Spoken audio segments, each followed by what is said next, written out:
kalamidad, ng tagumpay o kabiguan, ng ligaya o lungkot. Kaya marapat lamang na tanggapin si Jesus bilang tagapagligtas at Panginoon. At matapos yun ay panariwain ang katapatan at paglapit sa Kanya bawat araw o day by day.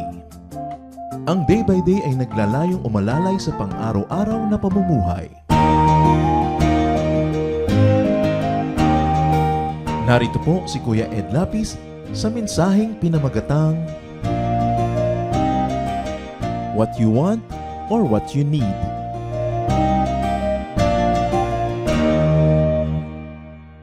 Ang ating pag-aaral ngayon, pinamagatan natin, What You Want or What You Need. Alin ba talaga ang mahalaga, yung gusto mo o yung tunay na kailangan mo sa buhay? Salamat, Ama, dahil kayong higit na nakakaalam. At kami naman sa kakulangan ng aming karunungan, patuloy niyo kami, Panginoong, tinuturuan, inaakay, at ibinibigay niyo sa amin kung anong marapat. Kung minsan, kahit hindi ito ang hinihingi namin. Salamat sa iyong pag-ibig sa amin na napakahiwaga.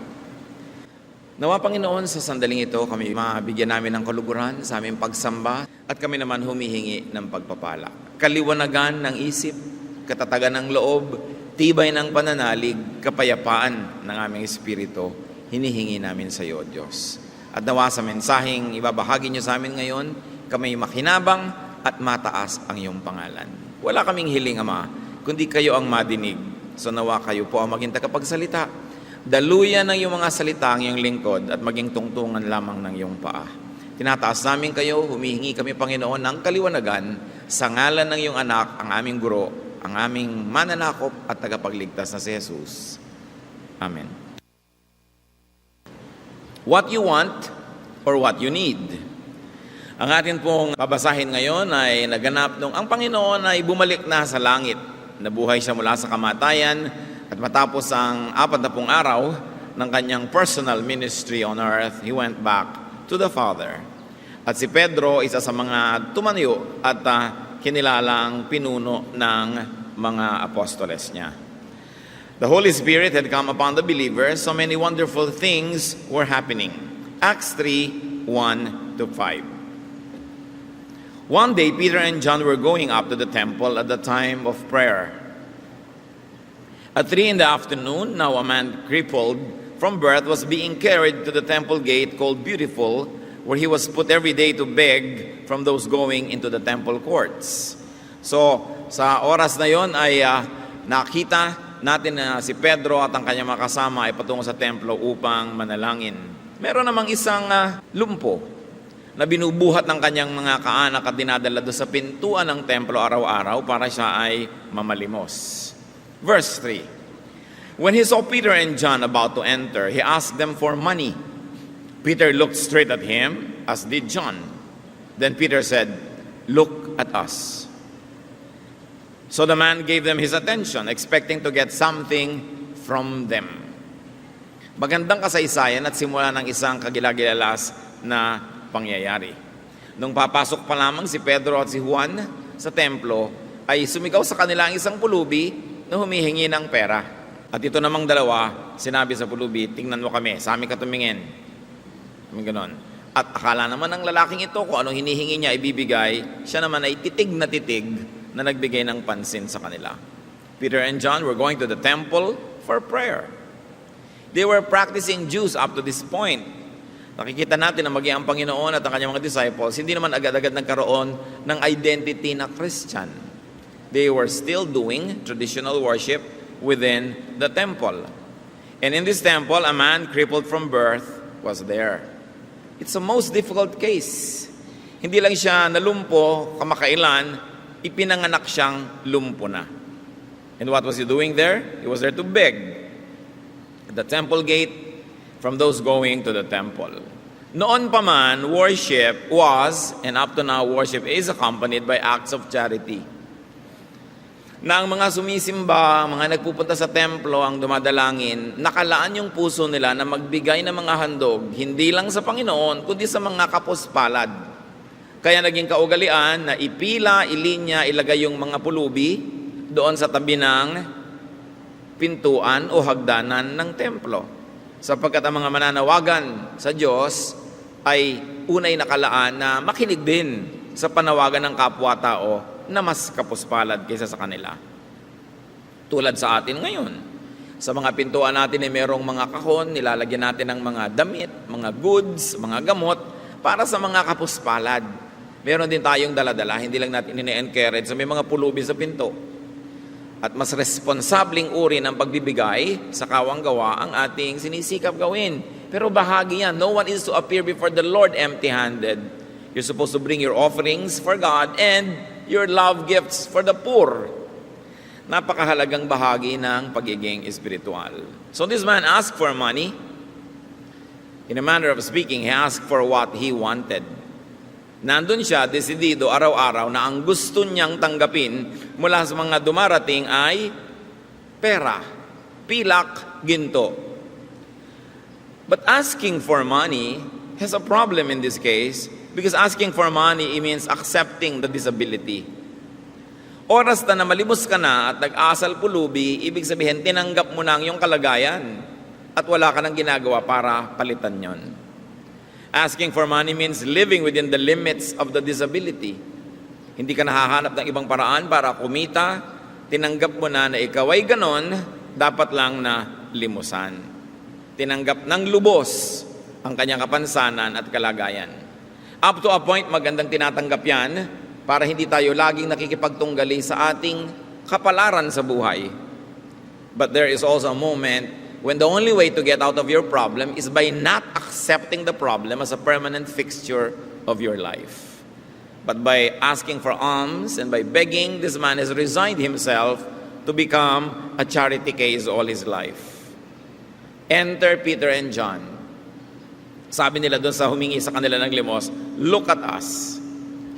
Sayang naman at hindi parang script ng tanghalan yung Bible, hindi nilagyan ng parenthetical expression or words kung anong ibig sabihin ng look at us. Sinabi bang, tingnan mo kami, mukha ba kaming may pera? Pwede kasing ganon. Pwede namang sa aming katumingin, huwag sa iba. O kaya, magbigay ka ng pansin na huwag mong hahatiin. They could say, look at us, do we look like we have money? Or, we look like we do not have what you want. But nevertheless, pay attention to us. Then Acts 3:6, Peter says these immortal words, silver and gold I do not have, but what I have, I give you. Sabi, kung pera ang inaasahan mo sa amin, ginto at pilak, mabibigo ka. Pero kung ano meron kami, yun ang ibibigay namin sa iyo. Peter declared what they didn't have. They didn't have money or material wealth or gift. This could have been very disappointing to the expectant beggar. Namamalimos ka nga doon, tapos papatinginin ka, tapos yung pala walang pera. Pero nagbigay pansin pa rin ang pulubing ito. Acts 3b, sabi ng Pedro, katuloy ng kanyang sinabi, kung anong meron sila, dineclare niya kung ano yung wala sila kanina, ngayon kung anong meron. In the name of Jesus Christ of Nazareth, walk. Isang sentence, but it's everything. Sabi niya, yung hinihingi mo wala kami, pero meron kaming nasa amin na ibibigay sa iyo. Sa ngalan ni Jesus na taga Nazareth, lumakad ka. Peter had something else to give. Peter had something else the man did not ask for, but really needed the most. Madalas sa buhay natin, ganun tayo mga kapatid. May hinihingi tayo, pero hindi naman pala yun ang tunay na kailangan natin. May mas kailangan na nakakaligtaan nating isipin na unahing hingin o kamtin sa buhay. Acts 3:7-8, taking him by the right hand, he helped him up, and instantly the man's feet and ankles became strong. He jumped to his feet and began to walk. Limos, konting barya ang hinihingi niya, ang ibinigay sa kanya, nakalakad siya, na minsan man sa buhay niya, hindi na niya kailangang mamalimos muli. So what do you want? What do you really need? Siya'y inalalayan, hinawakan ng kanang kamay, at sa kanang kamay din niya siya hinawakan. Siya'y tinulungang tumayo, at ang kanyang mga paa at bukong-bukong ay biglang lumakas. Bumalik ang lakas na ni minsan ay hindi naranasan mula nang siya isilang. Pero nandun yung lakas na yon when he was created in the inmost depths of his mother's womb. And he jumped to his feet. Hindi lang siya tumayo, tumalon. At siya'y nagsimula ng lumakad. Namnamin natin yung sinabi ni Pedro, in the name of Jesus Christ of Nazareth. What's in the name? Everything. Acts 4:12, salvation is found in no one else. For there is no other name under heaven given to men by which men must be saved but the name of Jesus. Sabi niya, hindi matatagpuan kanino man ang kaligtasan sapagkat walang ibang pangalan na ibinigay sa silong ng langit kundi ang pangalan ni Jesus para ang sino mang manalig sa pangalang ito ay maligtas. Philippians 2:10, at the name of Jesus every knee should bow in heaven and on earth and under the earth. Sa ngalan ni Jesus, bawat tuhod ay luluhod sa langit, sa lupa, at maging sa ilalim ng lupa. Ano ba ang mas madali? Lumuhod o lumakad? Parehong mahirap kung yun ang hindi mo kayang gawin. Pero luluhod, mas mahirap paluhurin ang tuhod kaysa palakarin. Kasi lahat naglalakad halos, pero bihira lumuluhod. Kaya sinabi, lahat luluhod sa pangalan ni Jesus. Kaya maging yung sakit ng katawan ng taong ito, lumuhod sa pangalan ni Jesus. Nang binanggit ng isang taong may kapangyarihang gumamit ng pangalan na ito, si Pedro. In the name of Jesus. It's a very bold declaration. Tatandaan natin, anong panahon na yun, hindi pa uso ang panahon ni Jesus. Ang kanyang pangalan sa panahon na yun, ito'y isang pangalan pa na kuminsan ay ikinahihiya nung iba dahil siya'y namatay, dahil siya'y napako sa krus, at dahil ang kanyang mga tagasunod ay hindi iginagalang, minamaliit, iniinsulto ng marami. To mention the name of Jesus at this point was not a fashionable thing to do. Tapos, Jesus Christ. Idinikit ni Pedro yung word na Christ kay Jesus. Si Jesus yung tao na kilala ng lahat. Pero sino ang Kristo? Ang mananakop, ang Messiah na hinihintay ng buong bayang Israel. Para pagdugtungin mo yung Jesus at Christ, sinabi mong si Jesus na kilala nating tao, isinilang dito sa ating kapaligiran, ang siyang anak ng Diyos na hinihintay nating tagapagligtas. So it's an even bolder declaration. Napakalaki ng boltahe, ng kuryente, ng sentence na in the name of Jesus Christ of Nazareth. May idinugtong pa ang Nazareth. Why of Nazareth? Here, Peter clearly connects Jesus to prophecy. Kasi sinasabi ng hula, ng propesiya, na magiging taga-Nazareth ang Messiah. Matthew 2:23, he went and lived in a town called Nazareth. So was fulfilled what was said through the prophets. He will be called a Nazarene. Kaya siya ay Nazareno, taga-Nazareth. Anong ginawa nitong si Pedro? He took the crippled man by the right hand. And this is the style of Jesus, to always have connection, a physical contact. And then he helped him up. Hindi lang niya sinabing, rise up and walk sa salita. Tinulungan ng kanyang kamay, pinatayo niya, inalalaya niya. In word and in deed, Peter helped. At isang magandang leksyon sa atin yan, mga kapatid, hindi lang sa salita, tumutulong, lalong-lalo may kasamang gawa.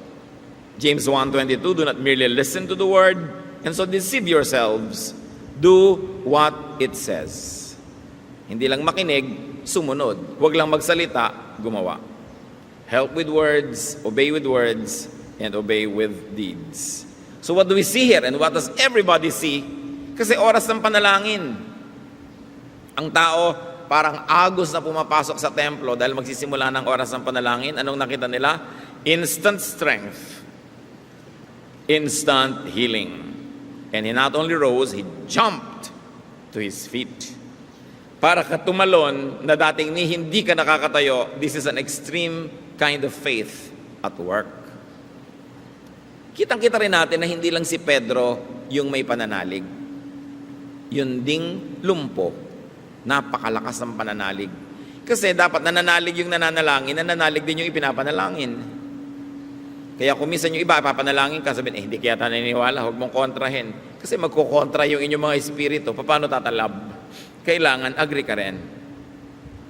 At naniwala agad itong pulubi sa sinabing, in the name of Jesus Christ, rise up and walk. And he jumped.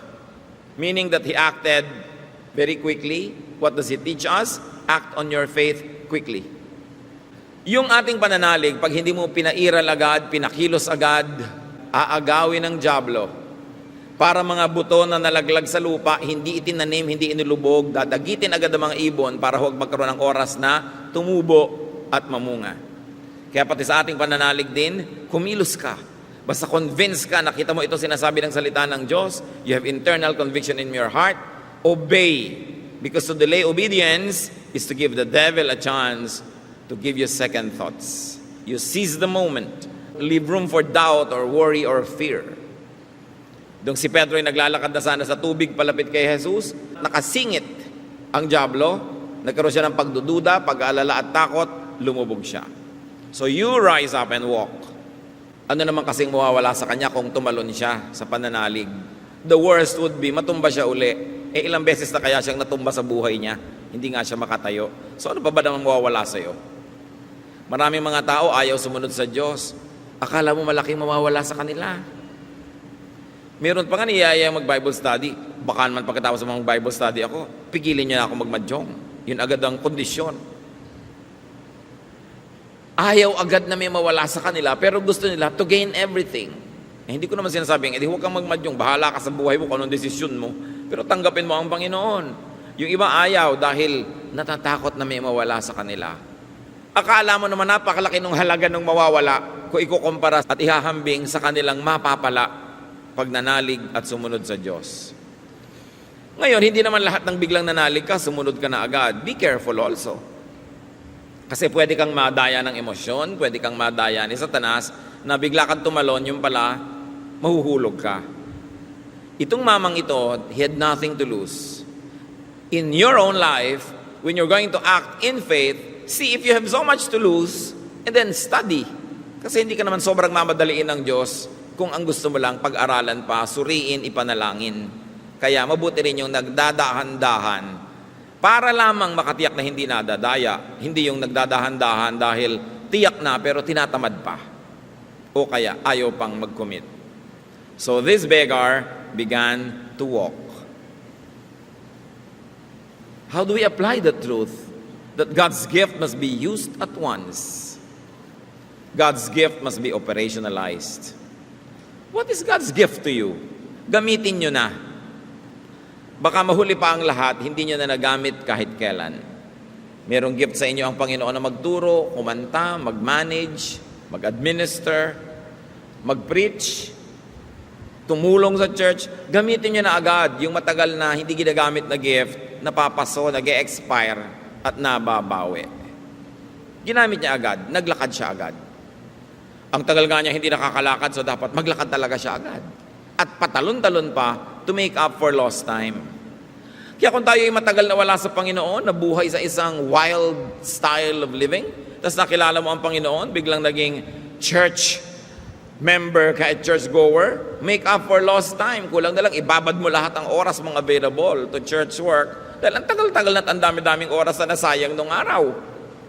You have to make up for lost time. That guy did not only walk, he jumped. He was really making up for lost time. Acts 3:8b. Then he went with them into the temple courts, walking and jumping and praising God. Pay attention. He went with them.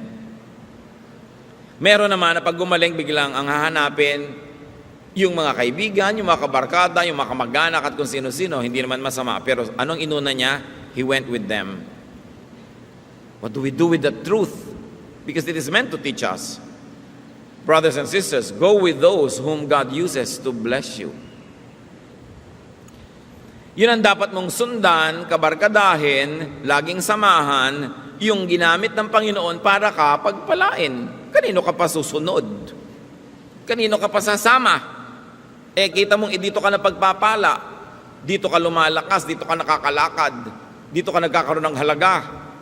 Ito ang humahawak sa iyong kamay para ka itayo, itaas, bigyan ko ano ang meron siya. Sino pa ang susundan mo? And do not stay in the begging area when you already had been blessed. Ang ganda ng kwento. Matapos na siya makatayo, umalis na doon sa lugar ng mga pulubi. Wala na siyang dahilan para manatili doon. So you leave the position of beggar as soon as possible. Kung nakakalakad ka na, nakaupo ka pa rin doon at nagpatuloy kang namalimos, nagpalusot, teka, marami nang dadaan, tatapusin ko muna tong schedule na to, total, andito na ako. That will trivialize and might disempower God's blessing to you. Binigyan ka na ng kakayahan eh. Meron namang mga tao dyan, laging nangangailangan, binibigyan ng mga kamag-anak at kaibigan, kahit iagaw sa sariling kakainin. Pero nung nagkaroon, inilihim at patuloy pa rin humihingi. Yun. Hindi ka na dapat mamalimos, nakakalakad ka na, namamalimos ka pa rin, nagpapalusot ka. Sino sa atin ang ganyan? Pagka may problema, nababalitaan ng buong barangay. Pero, pagka may blessing, secret. Sinosolo. Kasi gustong patuloy na magpaawa-awa, hingan-hingan yung mga kamag-anak. Siya lang ang laging nakikinabang. Don't beg when you are well. Liban na lang lumpo ka, wala ka talagang magawa. Totally blind, wala kang magawa. Hindi ka dapat namamalimos. Habang may lakas ka, kahit pa nga kung minsan, pilay ka pero may kamay ka naman, pwede ka mag-weave ng basket, pwede ka mag-painting, pwede ka mag-assemble ng electric fan, may magagawa pa yung kamay mo, huwag kang mamalimos. Meron naman, ang bata-bata pa, full retirement na, wala namang ginagawa, kundi mainip maghapon, hindi maghanap ng magagawa na pagkakakitaan. Isasandal na lang ang katawan sa kung sino man na naaasahan, at sa atin namang bayan, kawawa yung responsable, laging siya ang taya. Yung mga irresponsable, hindi na natataya, lagi pang sila ang kumakabig. We have this horrible way of punishing responsible people that we always depend on them. Hindi dapat yon. May kakayanan ka pa, humanap ka ng magagawa para kapakinabang yon. Saan nagpunta ang lalaking ito nung magkaroon ng kapangyarihang maglakad? Into the temple courts.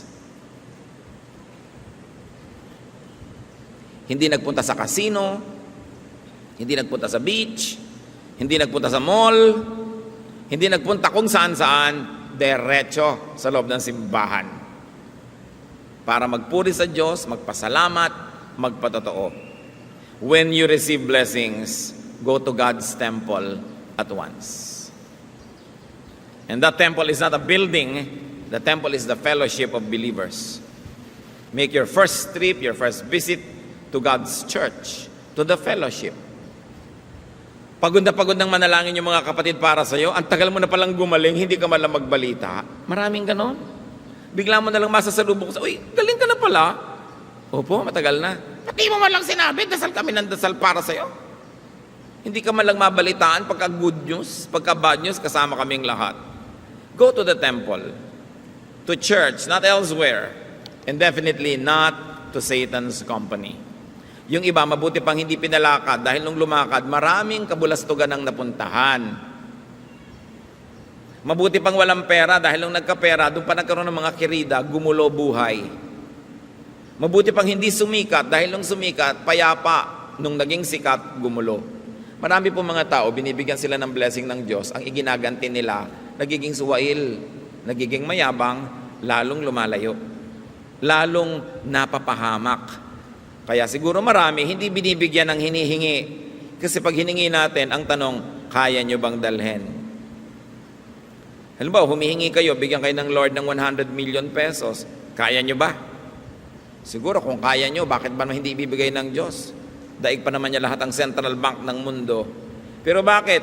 Kasi kung minsan hindi natin kaya yung voltahe ng kuryente na hinihingi natin. 10 watts lang pala yung bulb mo, tapos humihingi ka ng 1,000 volts.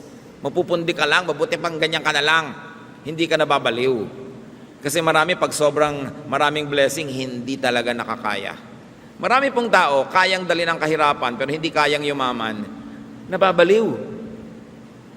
Kayang-kayang dalhin ang kakulangan ng kagandahan ng katawan. Pero pag gumanda, napapahamak.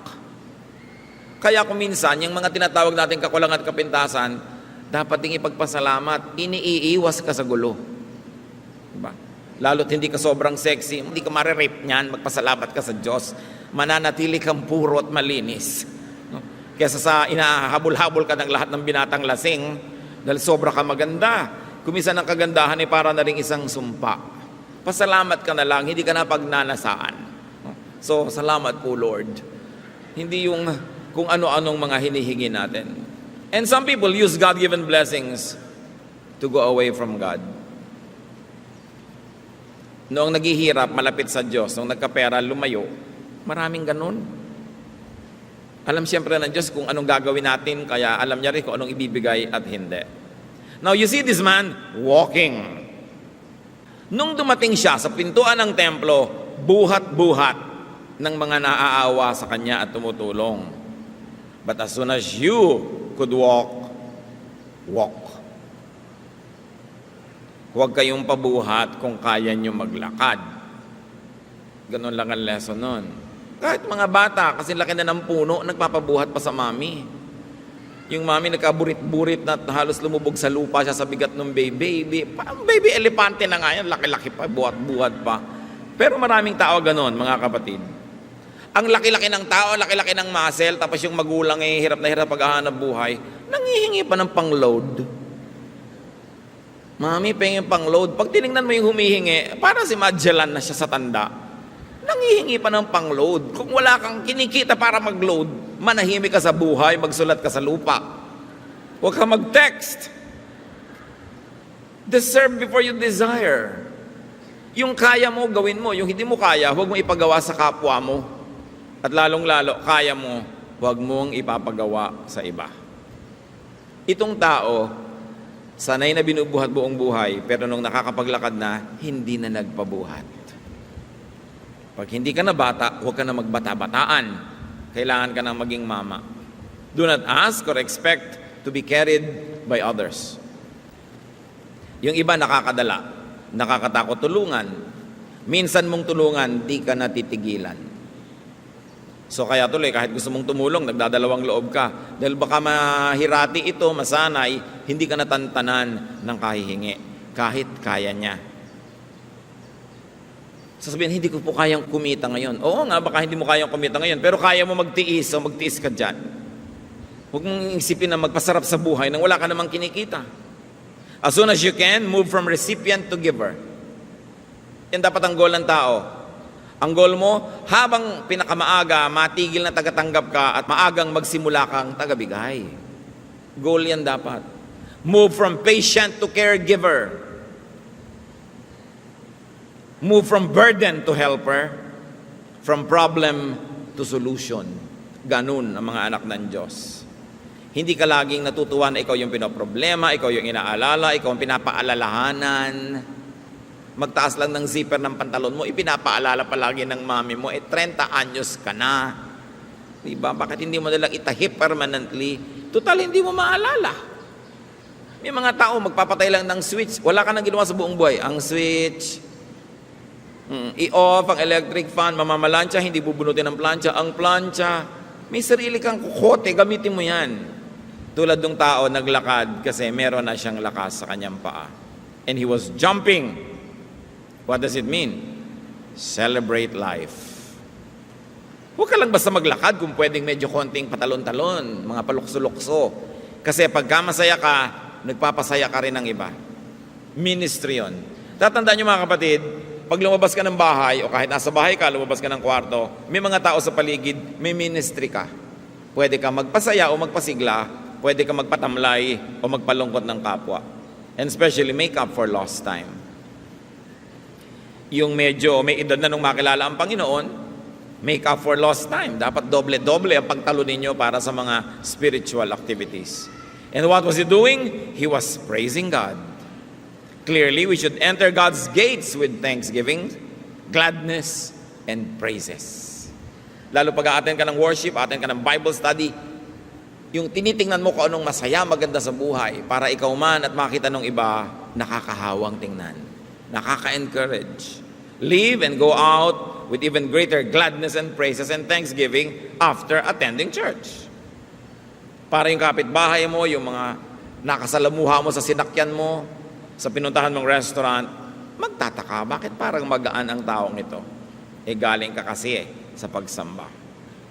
So itong ginawa ng tao, sa ilang saglit lang, tumayo, tumalon, naglululukso, sumunod at pinupuri ang Diyos patungo sa loob ng templo. Acts 3:9-10. When all the people saw him walking and praising God, they recognized him as the same man who used to sit begging at the temple gate called Beautiful. And they were filled with wonder and amazement at what had happened to him. Nakita nyo, dahil hindi lang basta siya naglakad, nagtatatalo, nagpupuri, napansin lalo ng mga taong, teka, hindi ba yan yung pulubi? Hindi ba yan yung lumpo? Ano't ngayon, palukso-lukso pa at masaya. So all the people saw him and were filled with wonder and amazement. When blessed by God, be seen by all as a handiwork of God. Magpatotoo ka. Be thankful, be joyful. You will not only lift God up, you will also encourage people and minister to them. Nung araw na yon, nung ang lumpong ito ay naghahanda na lumabas ng bahay at bubuhati na ng kanyang mga tagabuhat, wala siyang kamalay-malay na ibang-iba pala ang mangyayari sa araw na yon. Uuwi pala siyang nagtatatalon, naglululundag, nagsasasayaw. Malay nyo, ganun din ang araw nyo ngayon. O bukas, o next week. Malay nyo yung matagal nyo ng kapansanan, kapintasan, kakulangan, reklamo sa buhay, kahinaan, wawakasan na pala sa araw na yon. Pero ang halaga, handa kang tumanggap. Handa ka ba? Walang kamalay-malay yung tao eh. Akala niya it was just going to be another day, routine. Yung pala kakanta siya ng what a difference a day makes. Dahil naiba ang buong buhay niya. Because any day could be a day of miracle. Any day could be a day of blessing.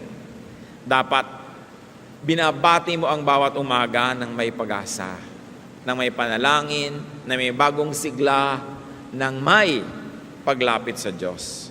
That we greet and face each day hopefully and expectantly. Hindi yung, ay, umaga na naman. Anong gusto mo? Pinatay ka ng Diyos nung gabi para hindi ka magreklamo ngayong umaga? Yung nadaganan ka ng isang kabang palay sa ilong mo't hindi ka na nakahinga, gusto mo kaya mangyari yun? Ay, umaga na naman. Hindi masarap yung ganong klaseng pagmumukha na ipapakita mo rin sa iyong kapwa.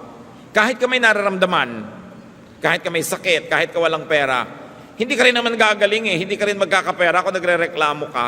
So, huwag ganun palitan. Lamentations 3:22-23, the Lord's compassions never fail. They are new every morning. Kung minsan lang may matagal na paghihintay. Katulad nitong taong ito.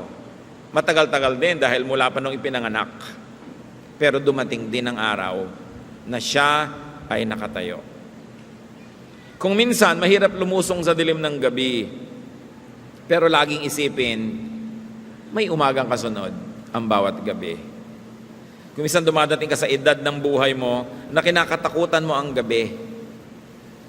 Kasi parang nag-iisa ka, tulog lahat.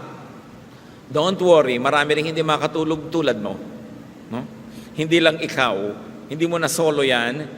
So, makipag-usap ka sa Panginoon, palitan ang mga pangamba at pag-alala, turn your sorrow, turn your wailing into praising, and know na kahit gaano kahaba ng gabi, hindi pwedeng walang kasunod na umaga. Sa katotohanan, habang humahaba ito, papaiksi na. Kasi nauubos na siya. Kaya huwag kayong nawawalan ng sigla, lalo't kung parang kayo lang ang gising sa gabi. And any day, you could be the recipient or the dispenser of blessing. Si Pedro, si Juan, malay ba naman nila na nung araw na yon, gagamitin sila ng Panginoong magpalakad ng isang lumpo? Hindi rin nila balak. Kaya kayo man kapatid, hindi nyo rin alam kung sa araw na ito o sa napakalalong madaling panahon, gagamitin kayo ng Panginoon para magpalakad ng lumpo. Literally, It's not impossible because God is the same yesterday, today, and tomorrow. O kaya, symbolically, sa ministry nyo, dahil binigkas nyo ang pangalan ng Panginoon, nagturo kayo sa kanyang pangalan, may mga taong nakalaya sa kanilang mga bilangguan na espiritual. Mga taong nagkaroon ng liwanag imbes dilim, mga taong nagkaroon ng pag-asa, dinagamit kayo para magpalakad ng lumpo. You will never know any day kung kayo yung dadaluyan ng pagpapala patungo sa iba, salamat, o kung kayo yung tatanggap ng pagpapala na dadaloy sa iba. Kaya tiyakin nyo, natititig kayo doon sa sinasabi sa inyo ng Espiritu na magagamit ng Diyos para kayo pagpalain. Si Pedro man siguro na sorpresa. Pero handa sila. Kasi alam naman nila kung sino sila. Kaya nung humingi ng pera, hindi sila nag-isip, walang kagatul-gatul, sinabi agad nilang, wala kaming pera, pero meron kaming pwedeng ibigay sa'yo. At yun ay ang Panginoong Jesus. Agad-agad nila ibinigay. Hindi sila nag-isip na, ano kayang gagawin natin? Ano kayang ibibigay natin sa Kanya? Kasi alam nila kung sino ang nasa kanilang puso. Alam nyo ba kung sino nasa puso nyo? Alam ba natin kung Espiritu Nino ang nananahan sa atin? Kasi kung alam natin yon, instantly, hindi na kailangang iniisip pa, handa tayo, ready, willing, and able na ibigay yun sa kapwa. I-share, ituro. So go to church to be blessed, like the beggar who went to the temple. Dati hanggang labas lang siya eh. Sobrang na-bless, nakapasok. Ganon din tayo kuminsan. Umaattend ka ng church, pero parang tagalabas ka rin, para kang laging bisita. Wala ka naman talagang participation. Wala kang ginagawa. Siyempre, if you are not doing household chores, ano ba? Active member ka ba of the family? Dapat iniisip mo yan. Pero ito, dahil pinagaling, pumasok sa loob. Tayo man, spiritually, pag pinapagaling ng Panginoon, umaayos ang kalagayan ng pangunawa, lalo tayong papasok ng papasok. Not physically, but spiritually, into the work of God. Mas lalo tayong nagkakaroon ng involvement, mas nagkakaroon tayo lagi ng mga bunga. So go to church to either receive blessing and or to be a recipient of it. So kung hindi ikaw ang dinaanan ng pagpapala, ikaw ang tatanggap, o pareho naman. At parehong blessing yan. Kailan ang inyong big miracle day? Nobody knows. Perhaps today. At alam ng Diyos yun. Ang mahalaga, tulad nung pulubi, position yourself correctly. Kung araw-araw na ginawa ng Diyos, dandun yung pulubi sa pinto na yon, tas umabsent siya nung araw na pupunta si Peter, ay sayang. Sobrang sayang. Kung minsan, ayan pala, ikaw na yung nakatakda na pagpapalain, umabsent ka pa. Kaya mahalaga, ipupwesto mo ang sarili mo kung saan dumadaloy ang pagpapala. Parang sa Psalm, sabi, you are like a tree planted by streams of water. Pagka ikaw ay puno na nakatanim sa tabi ng batis, lagi kang namumunga dahil laging may tubig. Kumonti man yon sa Tagaraw, meron pa rin kahit konti. So, saan kayo nakatayo? Mga kapatid, saan kayo nakatayo? Nakatayo ba kayo dun sa dadaanan ng pagpapala? Halimbawa, nagnanakaw ka. Sa palagay mo ba yan yung lugar na dadaanan ng pagpapala ng Diyos? Halimbawa, nang aagaw ka ng asawa ng may asawa. O kaya nagmamataas ka, nagyayabang. Sa palagay nyo kaya, yan yung daan ng pagpapala. Yung tao lumagay dun sa dadaanan ng mga pupunta sa templo. Bakit nga ba sa pintuan ng templo dinadala ang mga may sakit? Physically, kasi nandun yung mga magsisimba na mabababa ang loob, maawain, kaya nga palasimbahin eh. Alam nga naman palasimbahin ka, kasi di ka naman maawain. Sayang naman. So, maaari silang makatanggap doon ng limos. Pero hindi lang yon. The temple gate was good for receiving not only alms, but also the ministration of holy men. Dahil nung araw, uso yung mga pilgrimages, maraming mga lingkod ng Diyos, naglalakbay ng malayo para pumunta lang sa templong yon, sa templong ito, sa templong yan. At hindi lahat ng pulubi, hindi lahat na may kapansanan na nandoon sa paanan ng templo, sa hagdanan, ay naghahanap ng limos na pera. Yung iba na nanalig na paghihimalaan, na madapuan man lang sila at madaanan ng anino ng mga makakadyos na tao, ay magkakaroon sila ng kagalingan. Meron naman, inilalagay sila doon, hindi dahil nangihingi sila ng pera, kundi inaasahan nilang one of these days, may dadaan na isang pantas, isang propeta, isang lingkod ng Diyos na makapagpapayo sa kanila kung paano sila gagaling. Kaya nandun lahat sa templo yung mga yan, hindi lahat mahirap, hindi lahat pobre. Parang si Jose Rizal. Sa dedication niya sa Noli Me Tangere, sabi niya, maraming cancer ang ating lipunan. At kung ang cancer ay tinatakpan, ang sugat ay tinatakpan at ikinakahiya, ang gagawin ko, itatanggalin ko ang takip at ihahantad sa lahat ang sakit na ito. Yun daw cancer ng lipunan na kanyang tinalakay sa Noli Me Tangere. At sabi niya sa kanyang dedication, gagawin ko sa iyo ang ginawa ng mga sinaunang tao sa kanilang may sakit. Inilalantad nila sa mga baitang ng templo upang makapagmungkahi ng lunas ang sino mang dumarating na mananawagan sa bathala. Expose your illnesses so that you might receive counsel as how to get well. At yun ang ginawa niya sa Noli, ginawa ng mga tao sa may sakit na dapat din natin gawin sa ating mga sarili. Position ourselves where you can receive counsel, where you can receive instruction and teaching and correction and enlightenment and care and love. Mahalaga kung saan mo inilalagay yung sarili. Kasi yun ang nakakapagpasya kung tatanggap ka ng pagpapala o hindi. James 5:16, the prayer of a righteous man is powerful and effective. So have yourself ministered to. Ngayon, yung mga righteous men, kung isang papagalitan ka niyan, pasalamat ka. Kahit pagalit ang inabot mo, mabuti para sa iyo yon. Yung itinutuwid ka nung matuwid, kahit masakit, pagpapala, kaysa binobola ka nung mga nambobola lang.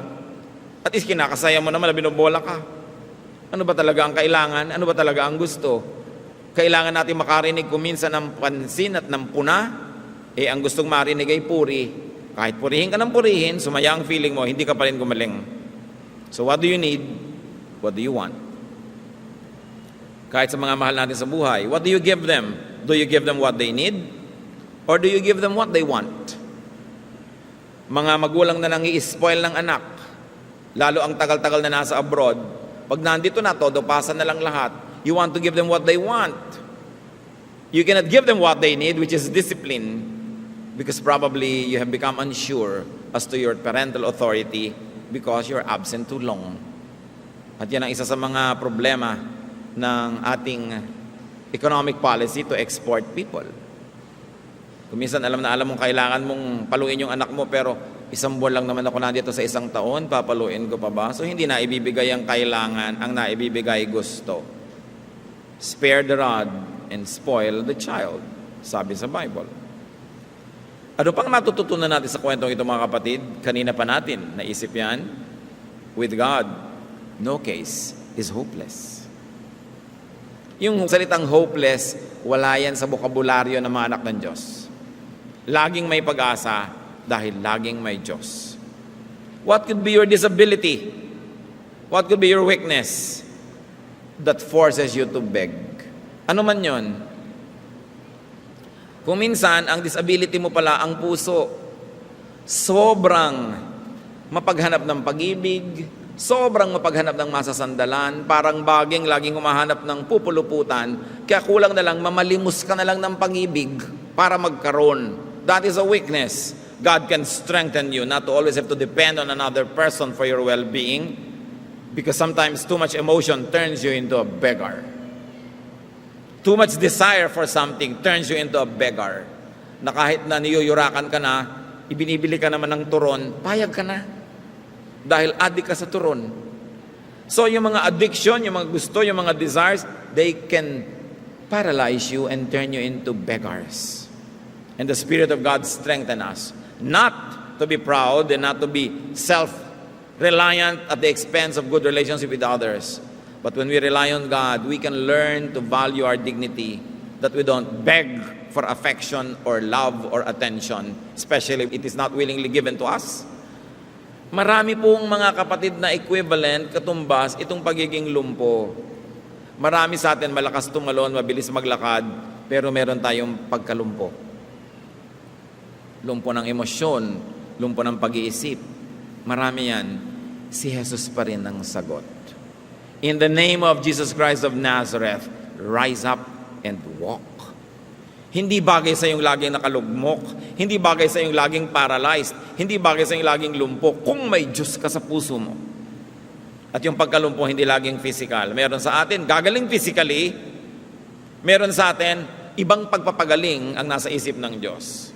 Na kung yung ating mga katawan hindi gumagaling kung paano natin yun gusto, merong ibang gusto para sa atin ng Diyos. Kaya kailangan ibukas natin ang ating isip, hindi lang sa gusto natin, kundi sa mabuti para sa atin. Tulad ng lumpo, ang gusto niya gold, silver. Di ba ang galing sana kung natanggap niya yon? Pero may mas magaling pala, hindi yan ang hinihingi niya. Reviewin natin mga kapatid, ano ang hinihingi niyo sa Diyos? Tapos naiinip na kayo, o kaya pinanghihinaan ng loob kasi hindi ibinibigay. Tulad nitong Pedro na to, tumingin ka sa amin, yung pala hindi naman ibibigay yung hinihingi. Meron palang nakalaan na mas mabuti. Pero yung mas mabuti, hindi natin nakikita ang mas mabuti kung wala tayong tinititigan, kundi yung gusto lang natin. Kailangan baguhin ang isip. Be changed by the renewing of your minds. Ask God for what you need, not only for what you want. Or, like this beggar, be willing to be corrected or calibrated. May binigay sa kanya, pero iba. Yun pala ang mas mainam. So, ask. Ask expectantly. Tulad din ng beggar, bigyan niyo ko. Hindi siya kung pwede sana, bigyan mo ko. Talagang may determination. Ask insistently. Mas gusto yun ng Diyos. Alam niyo, gustong-gusto ng Diyos yung mga taong mapilit. Yung nakikipag-deal sa Kanya. Nakita niyo si Abraham, sa niya, pupunta po pala kayo sa Sodom, wawasakin niyo. Huwag naman. Sabi, ang sama-sama ng Sodom, daming tao masama. Eh kung may 40 ba kayo makita, sisiraan nyo pa. O sige, alang-alang sa 40, hindi na. Naisip naman ng Abraham, baka masyadong marami yung 40. Eh kung 30, sige, alang-alang sa 30. Bumagsak na nga sa 10 yung tawaran. Di ba si Jacob nga nakipaglaban at nakipag-wrestling sa Diyos at nanalo pa sa wrestling. Pinapayagan ka naman ng Diyos manalo-nalo. Madali siyang kausap. At ang gusto niya, yung hindi gumigive up agad. Yung pag sinabihan mo ng no, talsik agad, uuwi na, hindi yun ang nakakatanggap ng pagpapala. Anong turo niya? Kumakatok ka sa kaibigan mo, humingi ka ng tinapay sa hating gabi, ayaw bumangon. Huwag kang tumigil na kakakatok, babangon. Ikaw isang babaeng balo, may kaso ka, ipapatalo ka ng judge dahil nagsuhol sa kanya yung kalaban mo. Pumunta ka doon sa judge, kulitin mo lagi. At para na lang matahimik siya, ibibigay niya sa'yo ang gusto mo. Yun lagi ang mga example sa Bible. Kung may pinapanalangin kayo, huwag kayong sumuko ng kapapanalangin. Yun ang itinuturo sa atin. Matthew 7:7, ask and it will be given to you, seek and you will find, knock and the door will be opened to you. And if you are waiting for blessing, pay attention to God's servant and instrument.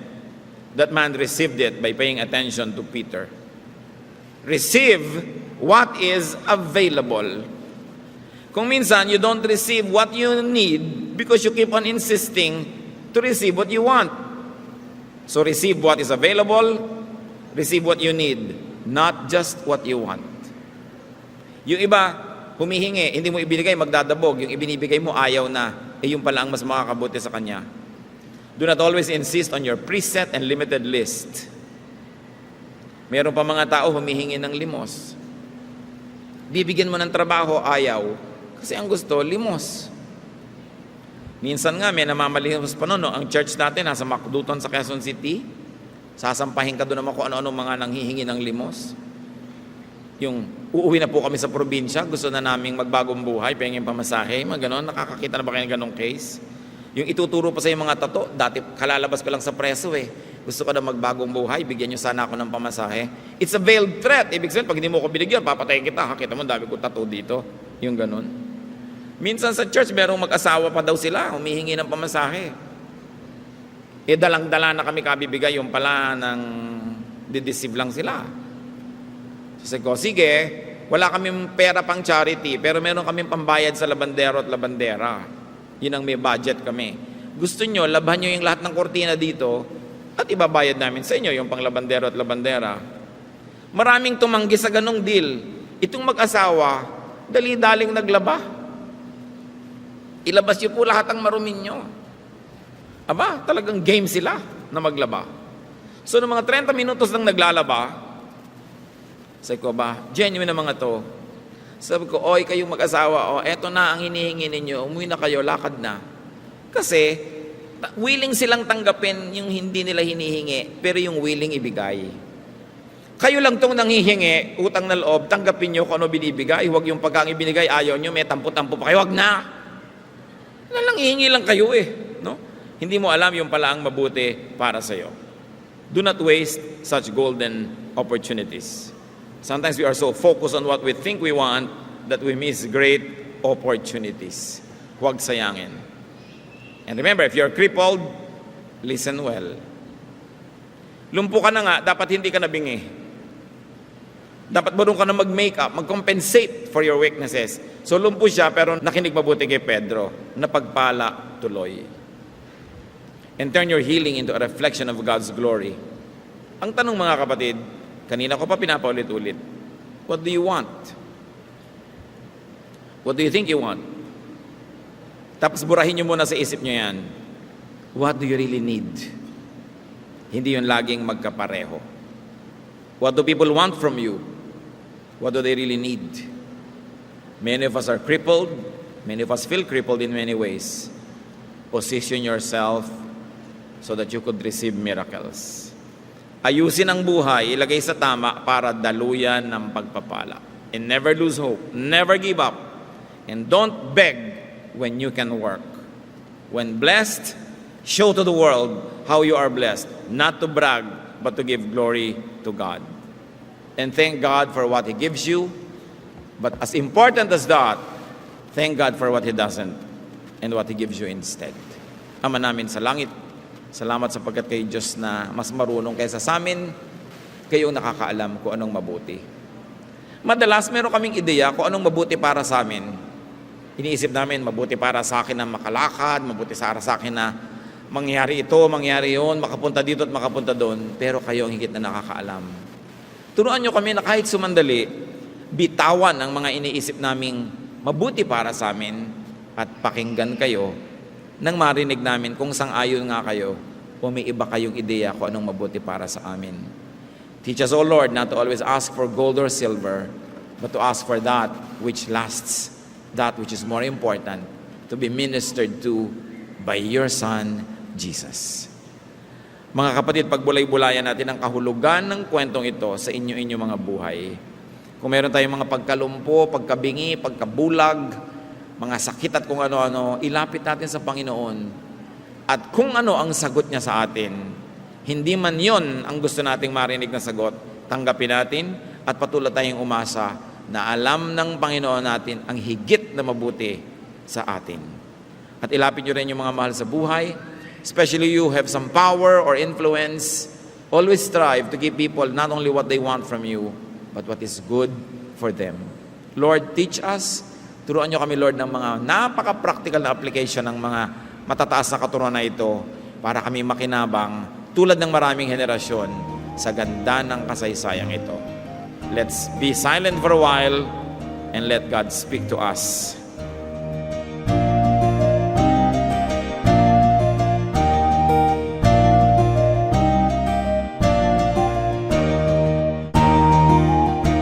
Ang katatapos pong mensahe ni Kuya Ed Lapiz ay pinamagatang What You Want or What You Need.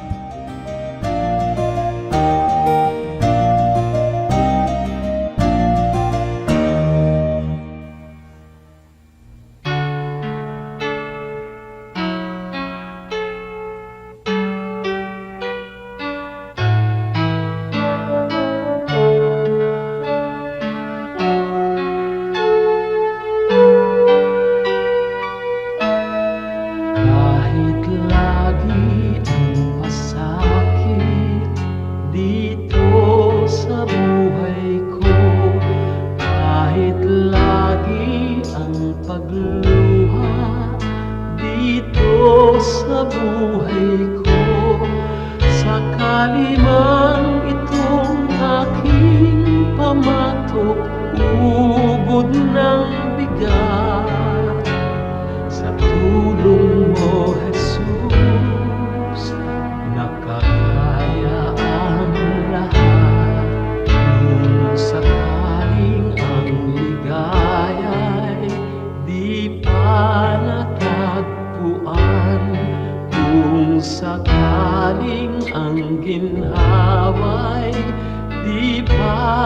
nakakamtan.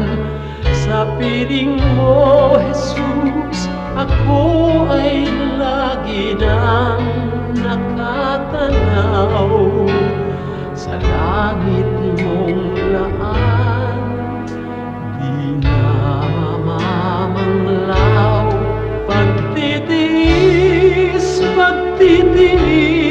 ang kailangan kong mabatid.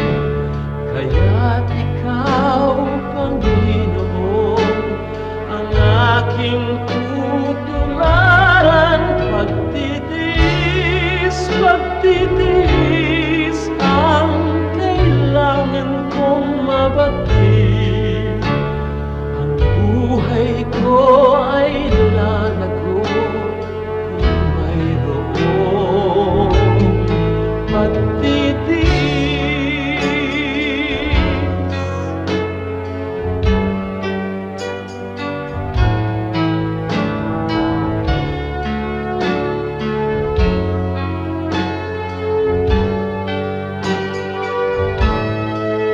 Kung sakaling ang ligaya'y di pa natagpuan, kung sakaling ang ginhawa'y di pa nakakamtan, sa piling mo, Jesus, ako ay lagi nang nakatanaw.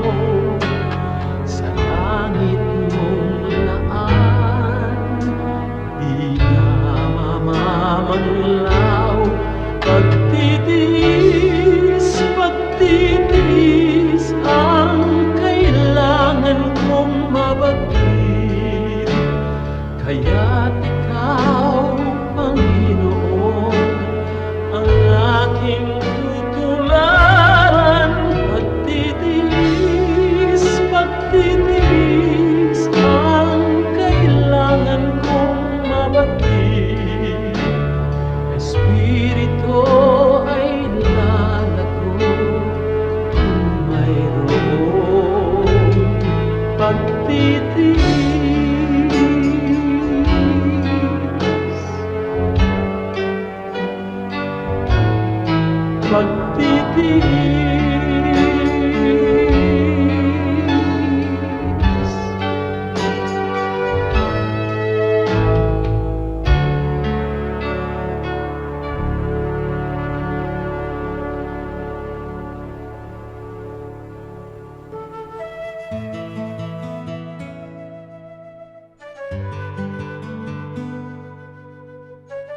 Bakit bihira ang nagmamahal sa bayan?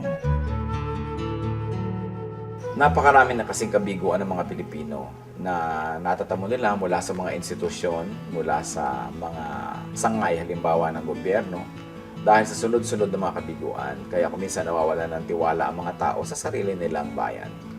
Dapat siguro ihiwalay natin yung gobyerno sa bayan, sa inang bayan.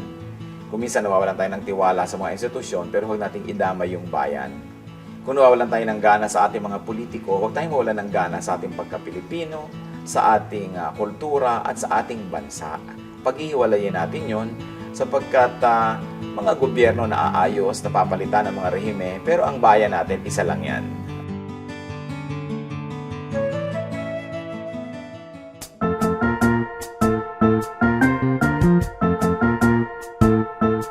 Oras na po para pansamantalang magpaalam ang programang Day by Day.